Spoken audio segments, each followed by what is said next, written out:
Bonjour tout le monde la presse. Bonjour tout le monde qui peut écouter nous le social media. Bonjour et tous camarades qui peuvent écouter nous tout à l'heure. Et sa conférence de presse résistance et alternative aujourd'hui là, c'est une conférence de presse spéciale. Résistance et alternative, normalement nous faisons une conférence de presse chaque quinzaine. Et aujourd'hui, ce n'est pas quinzaine. Aujourd'hui, c'est nous pouvons faire conférence de presse d'une semaine. Parce que la semaine dernière, nous avons fait conférence de presse samedi. Et nous pouvons faire cette conférence de presse là, nous pouvons appeler une conférence de presse spéciale.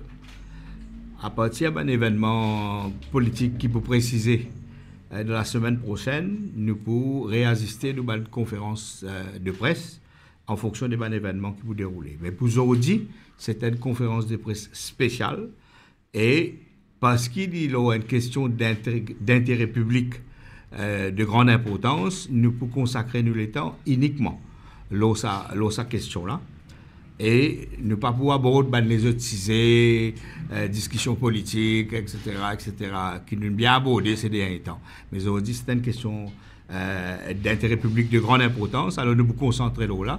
Moi, je demande compréhension de la presse qui nous garde sa conférence de presse-là, ça issue-là. Et main intervenant dans la conférence de presse résistance et alternative aujourd'hui, c'est Kougan Parapen. Mais dans la conférence de presse, nous avons plusieurs camarades qui sont présents pour sa conférence de presse importante. Nous avons Babita Tanou, docteur Babita Tanou, qui est membre résistance et alternative et qui est candidat nominé, nous allons dire, jusqu'à l'air pour être dans circonscription numéro 8 comme candidat résistance et alternative dans l'Alliance du changement ou bien l'Alliance changement. Nous avons Dani Marie, membre comité national résistance et alternative. Nous avons David Sauvage, membre comité national résistance et alternative. Nous avons Vina Dela, membre comité national résistance et alternative. Nous avons Stéphane Gua, membre comité national résistance et alternative. Et nous avons Dani Monti, aussi membre comité national résistance et alternative. Et nous intervenant principal pour Kougan Parapen, pour le principal intervenant, ou le seul intervenant dans sa conférence de presse-là, qui ne peut, vous verrez dire, consacrer uniquement à sa question d'intérêt public de grande importance. La parole à Kougan Parapen.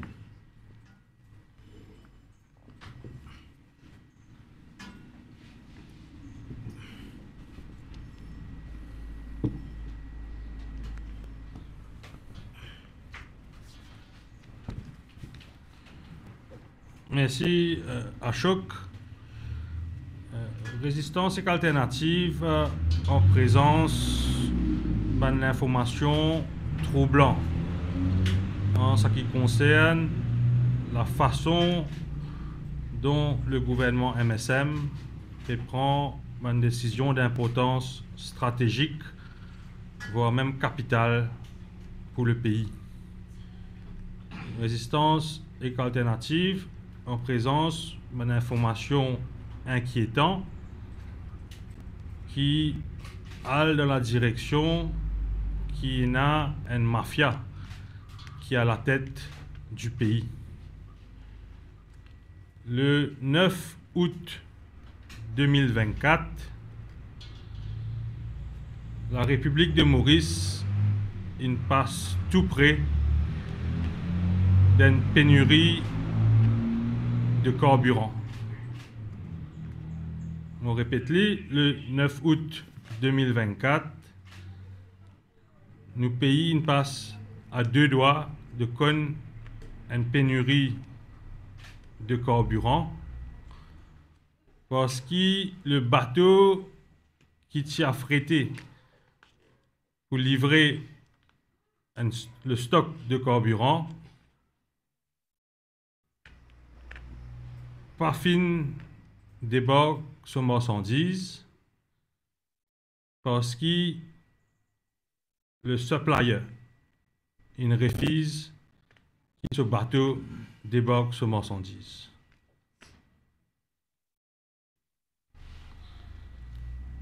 Et que ça, il y a une situation quand même inédit que fournisseur carburant de Maurice bloque ce bateau et quand Pesli débarque ce marchandise et que la raison que le fournisseur donnait qui fait qu'il empêche ce bateau débarquer, c'est que les termes de l'accord qu'il y a avec les autorités mauriciennes pas finir respectés. Et qu'il cite principalement les difficultés qu'il peut faire face pour accéder à un fonds qui les autorités mauriciennes ont payé précédemment et une difficulté pour rapatrier ce revenu en dehors de l'île Maurice. Le fournisseur en question, c'est le Mercantile and Maritime Group, MMG. Monsieur qui beaucoup mauriciens, il finit des tonnes parler de ce groupe-là. C'est une compagnie qui défraye l'actualité en 2023 parce qu'il nous rappelle que la STC qui cancelle ce tender de l'époque et sous la pression de la cuisine, pour ne pas dire la mafia qui peut contrôler ce pays-là, qui relance tender pour qui inclure MMG comme un soumissionnaire. Nous vous rappelons que sur ce tender de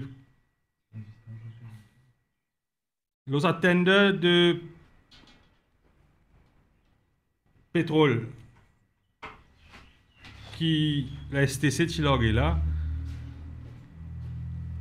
la ministre du Commerce d'alors, et qui est toujours en fonction, Doreen Chokori, et le directeur général de la STC, Rajiv Shevansingh, qui viennent donner 3 raisons qui font l'État in award tender à MMG. Premier, c'était un terme de crédit plus avantageux. 6 mois comparé à 3 mois pour les restes soumissionnaires. Deuxièmement, c'est supposément un terme commercial plus avantageux. Mais la question là, il y a quand même un flou parce que l'accord sur les prix n'a jamais été rendu public. Mais la troisième raison qu'ils se mettent de l'avant comme étant la raison principale et qui est le plus dans l'avantage de la République de Maurice, c'était que la STC, si pour capable, paye une cargaison pétrolière en roupies mauriciennes au lieu de dollars comme les autres soumissionnaires demandaient. Et pour tout le monde qui comprend le marché d'approvisionnement pétrolier, qui comprend comment ça va entendre la marché, ça argument de payer en roupies au lieu d'un dollar là, il paraît un argument bancal, un argument farfelu, dans le sens que MMG n'a aucune autre activité économique en Maurice et qu'il paraît quand même bizarre qu'il y ait une compagnie qui n'a aucun lien avec l'économie mauricienne accepter de recevoir un paiement en roupies. Parce que comme tout connaît, la roupie, il y en a une valeur dans le circuit monétaire mauricien, mais en dehors de nous, bandilo, la roupie, c'est personne ne pas servi de la roupie, contrairement à dollars, livres sterling et euros. Donc là, la raison qui fait à MMG une donnée, qui fait une bloque ce bateau le 9 août 2024, vient démontrer clairement que cet argument que la STC et que le ministère du Commerce t'y a avancé, pas tenu la route. Qui, le supplier peut dire, il peut bloquer ce cargaison parce qu'il peut avoir une difficulté rapatrier ban dollars en dehors de l'économie mauricienne, vient démontrer clairement que c'était un leurre qui les autorités mauriciennes, que ce soit le directeur général de la STC, que ce soit la ministre Dorine Chakori, qui présente à la population comme quoi vous faire un mari deal que le paiement tu peux faire uniquement en roupies. La réalité, c'est que oui, la STC ne paye en roupies, mais sa roupie-là, il reste dans l'économie mauricienne, il reste le ban compte dans une institution bancaire. Et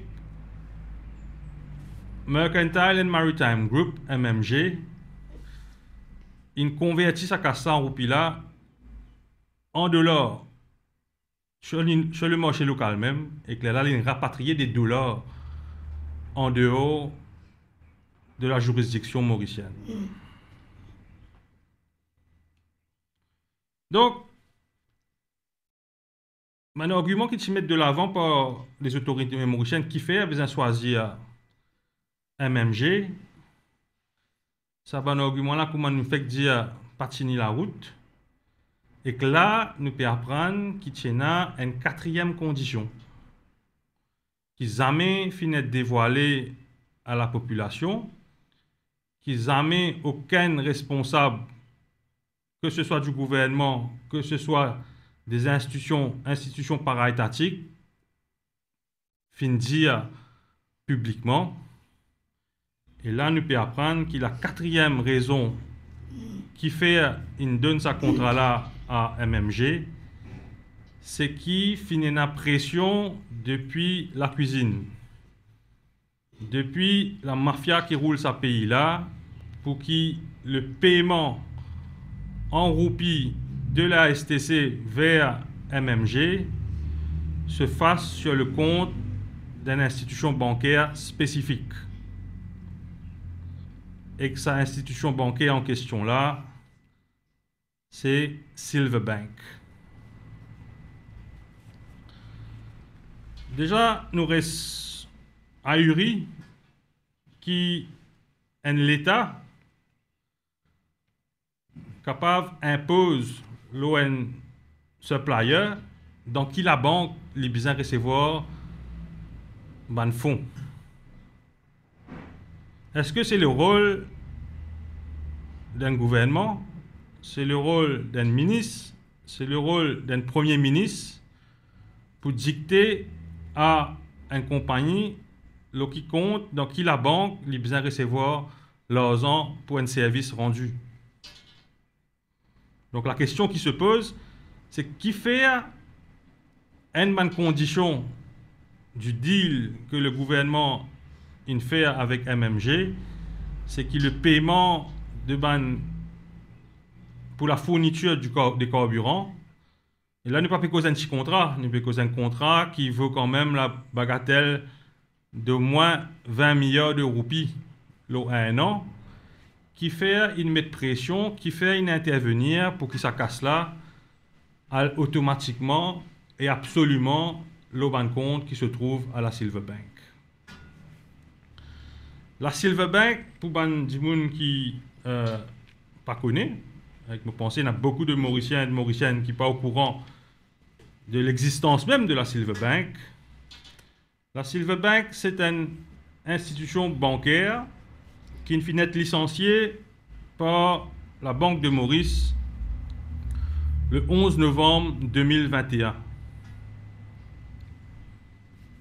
Et l'actionnaire majoritaire de cette banque-là, c'est un dénommé Ginny Gupta, qui n'est nul autre que l'épouse de Pratik Gupta. Pratik Gupta, c'est un dimoun qui est très actif dans le marché des commodités au niveau international. c'est un Dimoun qui a une très très mauvaise réputation.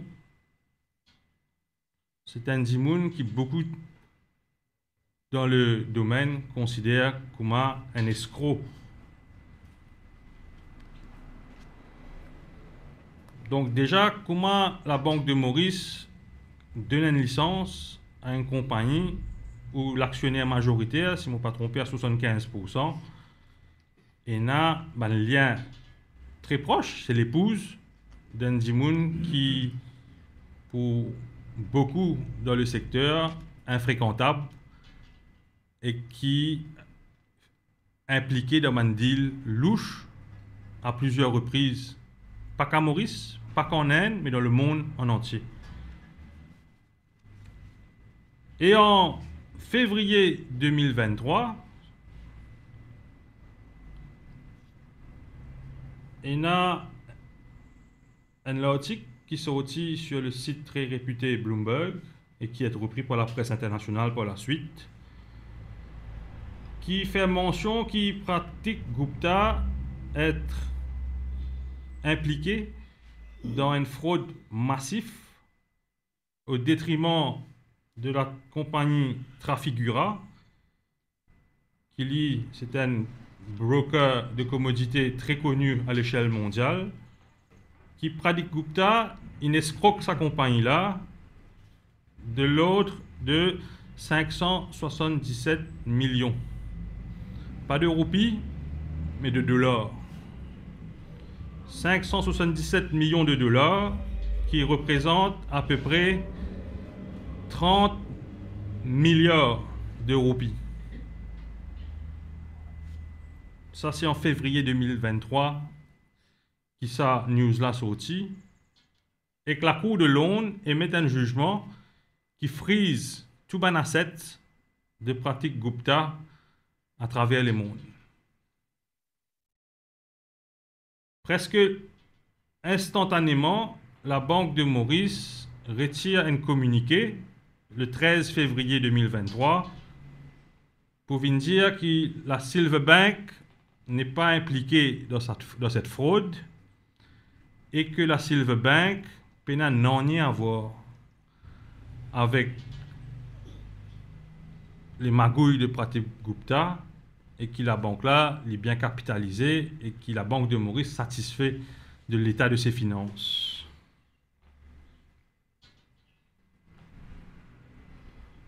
Mais quelques mois plus tard, un audit interne au sein de la Silver Bank met la main lors d'un transfert louche au profit de directeurs et top managers de la banque de l'ordre de 36 millions de roupies.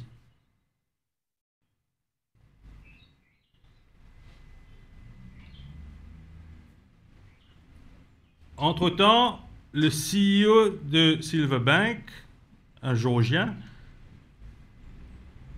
missing in action. Il est sauvé depuis Maurice Inalé. Dimoun qui ne remplace lui comme acting CEO, démissionné après 5 jours. Donc, il est clair et net qu'il y a beaucoup de magouilles, beaucoup de mauvaise gestion, misappropriation of funds au sein de la banque-là. Et un an exactement après que la Banque de Maurice ait blanchi la Silver Bank, en février 2024, la Banque de Maurice place la Silver Bank sous conservatorship.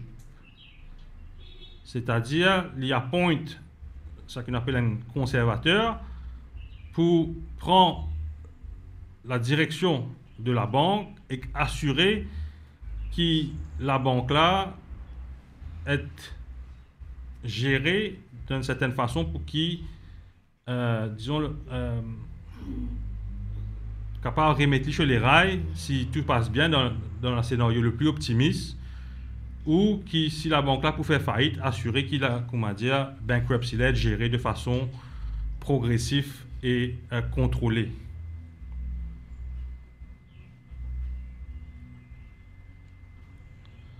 Donc, nous, ce qui nous trouve quand même bizarre, c'est que pendant que tu as tout ça, red flags qui être associés à la Silver Bank, le gouvernement MSM, en première partie, donne déjà une licence qui m'a pensé dans n'importe quelle autre juridiction quand il y a good governance, un Jimoun qui est lié comme Ginny Gupta, Pradip Gupta, jamais pour gagner une licence bancaire. Ici, il déroule le tapis rouge, il donne cette licence bancaire. Mais il y a aussi un transfert de fonds étatiques et de municipalités qui fait qui casse les peuples, casse le gouvernement, être transféré dans la Silver Bank.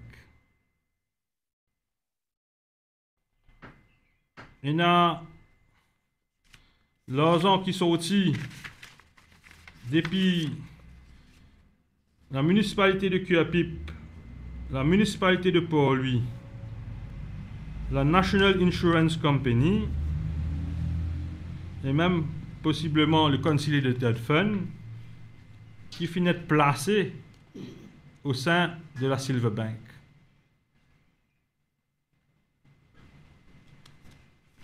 Et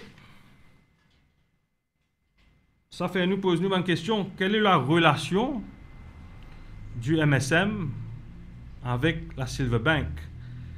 Est-ce qu'il y a un ministre? Est-ce qu'il y a un top chef de la cuisine qui a un intérêt direct dans l'actionnariat de la Silver Bank et qui ne servit pas de prête-nom pour cacher l'intérêt?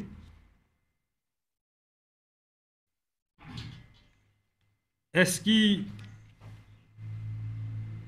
la Silver Bank, c'est la banque qui inspire confiance pour que l'État place l'argent sur une institution là-dedans et à un montant quand même considérable? Pour nous, il est clair et net que c'est même mafia qui, pendant que le monde peut faire face à une pandémie, pendant que la vie de la race humaine est incertaine, c'est sa même mafia qui pas fin hésiter pour servir emergency procurement pour taper casse les peuples à travers une allocation contrat la médecine et qu'instrument médical. C'est sa même mafia là qui peut ingérer dans l'approvisionnement des carburants. Parce que quand MMG bloque ce cargo le 9 août 2024, il met 3 conditions sur la table pour qu'il laisse le bateau là débarquer. Ces 3 conditions, c'est premier, qui dernier approvisionnement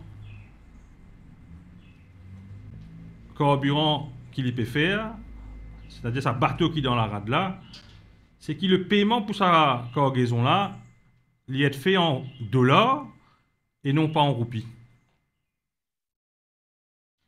Deuxième argument qu'il y met de l'avant, condition plutôt qu'il y mette de l'avant, c'est qu'il place un security bond avec la STC de l'ordre de 15 millions de dollars. Et que sa security bond là est supposé être repayé à la fin de septembre de ce mois-ci là. Il exigeait qu'il a STC retourne sa security bond là au moment qu'il y débarque ce marchandise. Donc, il peut dire que dans terms and conditions, qui finit agree pour qu'il supply le carburant à Maurice, il demande qu'il amende le Sales and Purchase Agreement, le SPA, pour qu'il accepte d'ébarquer la cargaison de carburant qui est dans ce tanker. Et que la troisième raison, est peut-être plus importante, il demande une garantie auprès de l'État mauricien pour qu'il tout casse qui est dans l'osso compte dans Silverbank et qu'il n'est pas capable de mettre la main là, il n'est pas capable de rapatrier, il demande la garantie à l'État mauricien qui sa raison là, que l'État donne la garantie qu'il est pour capable de récupérer à sa raison. Et que selon nous, ben, renseignements, parce que si ça bateau là parti débarquer, le pays il reste que quelques jours de stock de l'essence et de carburant en avion, que ce soit la STC, que ce soit le gouvernement, zone courbée, zone cédé, et que vous accepté toutes les conditions qui MMG ils mettent sur la table. Donc la question qui nous impose nous en tant que citoyens, c'est que si le gouvernement il donne la garantie que tout cas qui MMG est né dans Silverbank pour être repayé à MMG, c'est qui s'en a pour foutre le bill. Parce qu'il est clair et net qu'il ne peut pas mettre la banque sous conservatorship si ça la banque là paye au PA de façon correcte, si ça la banque là est une healthy balance sheet. Et encore une fois, nous dénonçons l'opacité dans laquelle l'institution à Maurice travaille. En février 2024, on nomme un conservatorship pour Silverbank. La Banque de Maurice fait un communiqué qui n'est pas plus long que 5 la ligne. Donc jusqu'à aujourd'hui, officiellement, personne ne connaît qui fait à MMG finet mis sous conservatorship.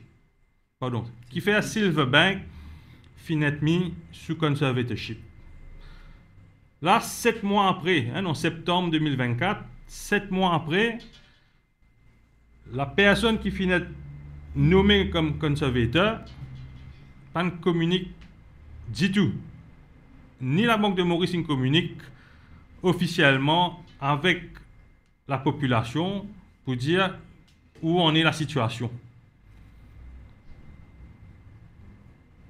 Mais si nous fions à l'article de presse, à une rumeur, à un bruit de couloir, certains peuvent dire qu'il y a une créance douteuse de l'ordre de 8 milliards de roupies au sein de la Silverbank, qui le dénommé Pratik Gupta,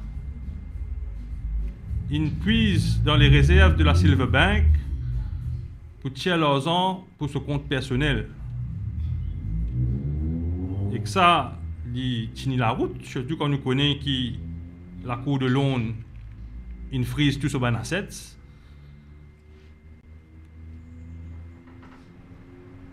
Et nous, la question qui nous posait, c'est quel sera le coût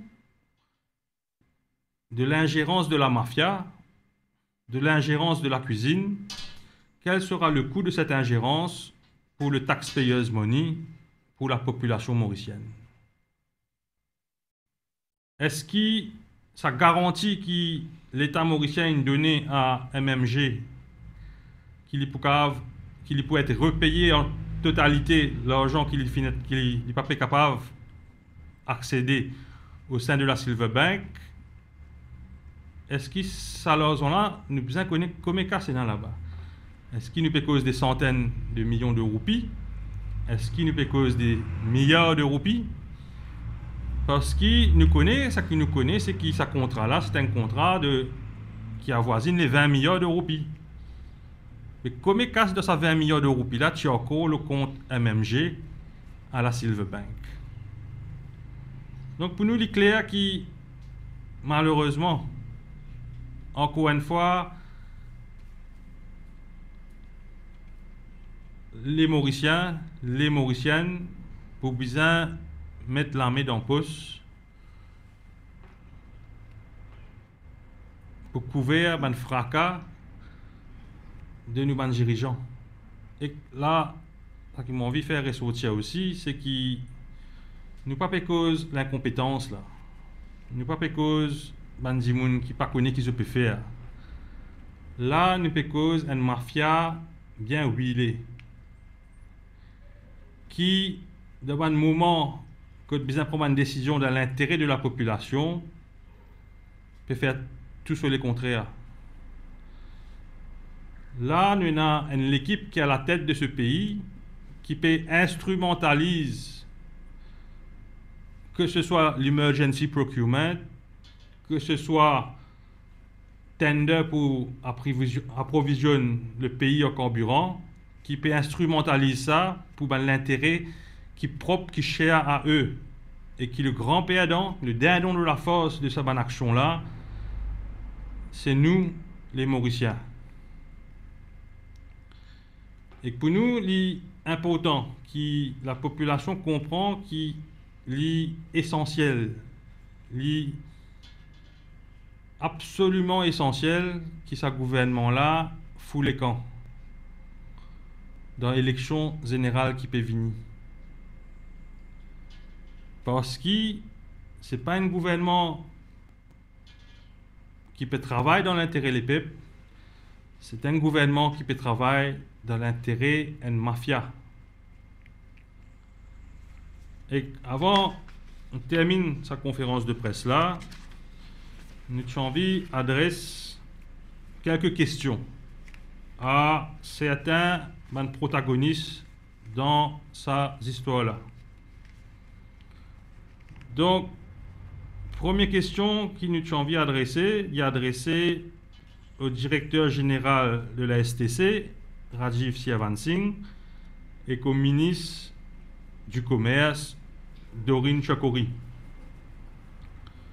La question qui nous peut poser, il y en a plusieurs questions. La première, c'est est-ce qu'il est vrai qu'MMG bloque ce tanker dans les ports le 9 août 2024?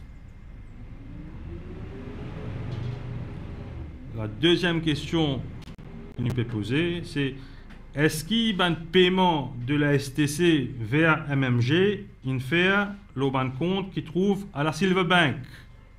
C'est pas une question oui, non, ça. Troisième question, est-ce qu'il y a un terms and conditions du contrat entre la STC et MMG finet amendé?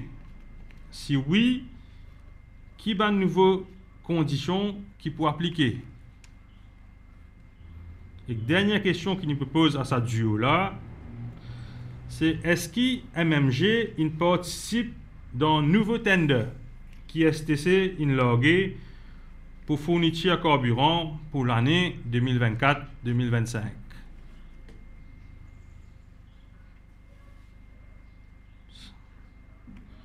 Nous avons aussi une question qui nous envie adresse à la Banque de Maurice et plus particulièrement le président de la Banque de Maurice, le gouverneur de la Banque de Maurice, Orvesh Sigoulam.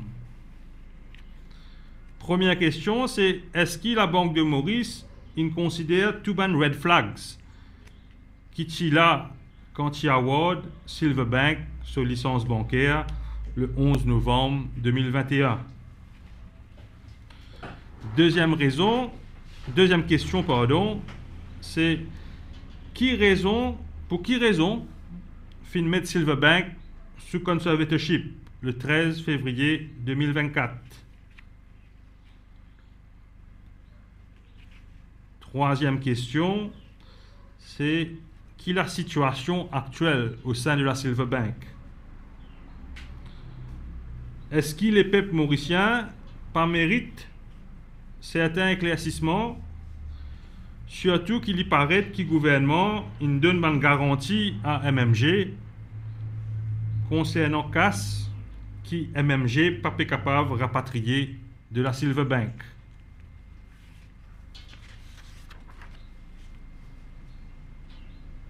l'autre Dimoun qui nous a envie interpellé, c'est le ministre des Finances, Renganaden Padayachi.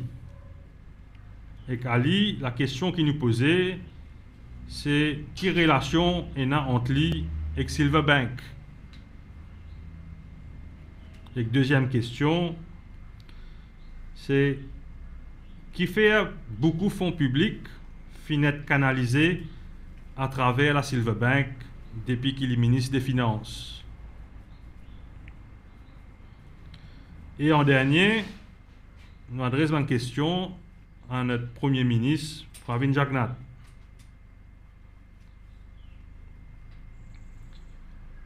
La question qu'il nous pose, c'est, premièrement, est-ce qu'il y a interférence gouvernement dans le bidding process au niveau de la STC pour qu'il y ait un contrat approvisionnement carburant qui est motivé par la situation précaire de la Silverbank?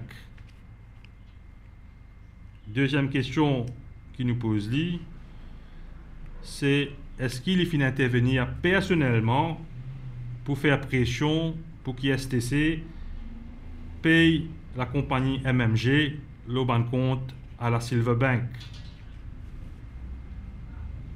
Et en dernier, la question qu'il nous pose au Premier ministre Pravin Jagnnath, c'est est-ce qu'il est d'accord que c'est une mafia qui péroule ce pays-là? Merci. Merci Koukan Parapen pour sa longue et détaillée exposé. Et on passe la parole à la presse pour n'importe quelle question qui se là pour adresser l'eau ça si là à Koukan Parapen. Dans sa particulière, qu'est-ce que vous avez quand on va venir et dire tout ça matière de contrat, qu'est-ce que vous avez Non, mais ça, déjà, qui fait une ronde d'un contrat avec un supplier et que pas qu'à respecter les conditions du contrat. Donc voilà, la première affaire qui vient poser, c'est ça. Mais deuxième question qui me pensait plus important, c'est est-ce qu'il finit award MMA et sa contrat là parce qu'il peut donner un meilleur terme, parce qu'il peut d'accord accepter paiement en roupies, ou bien il donne MMA sa contrat là parce qu'il peut d'accord qu'il recevoir sur leurs ans d'une compagnie comme Silverbank. Vous pensez la clé est là, parce que là où on a une autorité, vous voyez, tender, c'est une affaire qui tout gouvernement fait face. Et quand on peut faire un tender, si on a un gouvernement caring et qui a à cœur la bonne gouvernance, vous faites un tender pour qui c'est la population qui gagne. Un meilleur terme commercial, minimise les coûts tant qu'il possible, améliore la qualité. Donc, c'est au rôle le meilleur rapport qualité-prix. Oh, là, l'information qui nous est, c'est qu'il fait un service à tender là, non pas pour l'intérêt ou maximiser l'intérêt de la population, mais fait un service à tender là pour servir sa casse de 16 milliards de roupies là pour faire aller de compte au niveau de la Silverbank. Qui fait à Tibizan faire autant de pression pour que Silverbank recevoir sa 16 milliards ou 20 milliards de roupies là. Donc quoi, la clé de ce qui nous peut causer aujourd'hui, c'est là. Et il y a une piste de réponse. Il est possible que la Silverbank peut faire face à une crise de capitalisation que par rapport à ce qui est arrivé sur l'accusation qui Pradeep Gupta et que le gel de ses avoirs capable beaucoup de clients de la Silverbank qui ne retiennent autres leurs ans. Il est possible que la banque là tu peux retrouver, tu peux faire faillite et que tu bien besoin recapitalise à la banque là. Et que forcément 16 milliards de roupies, c'est pas une petite somme. Vous pensez à la banque, c'est pas une grande la banque Silverbank. S'il paye 16 milliards de roupies en dépôt l'ON espace un an et demi, c'est quand même un chiffre considérable. Mais est-ce que c'est le rôle d'un gouvernement servir l'argent public pour récapitaliser la banque côté d'un escroc qui peut œuvrer dans l'ombre.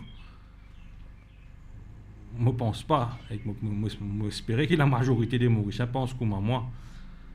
Mais il est clair et net que Silverbank est une liaison dangereuse avec l'état-major, avec les top chefs de la cuisine, comment certains appellent les autres. Pour moi, il n'y a aucun doute là. Comment, vous connaissez, demain, moi, je suis supplier, moi.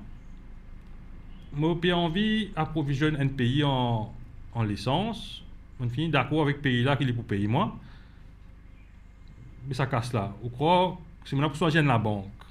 Je peux choisir la banque plus douteuse qui existait dans la juridiction là pour me mettre mon casse là-bas.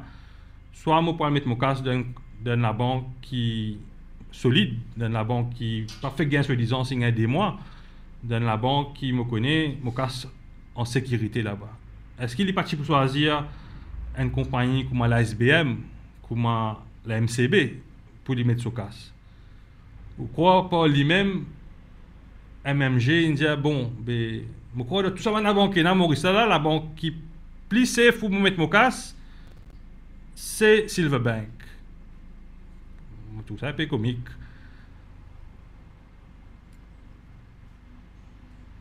Mais quand il y a l'argent dans les réserves, on va pas viser la banque de Maurice. Non, la banque de Maurice, bien au courant, parce que c'est vrai que nous payons aux réserves, il ne va pas cause d'études running. Non, mais les réserves, la banque, c'est une banque qui a dépôt côté lui. Il n'est pas pour qu'elle travaille.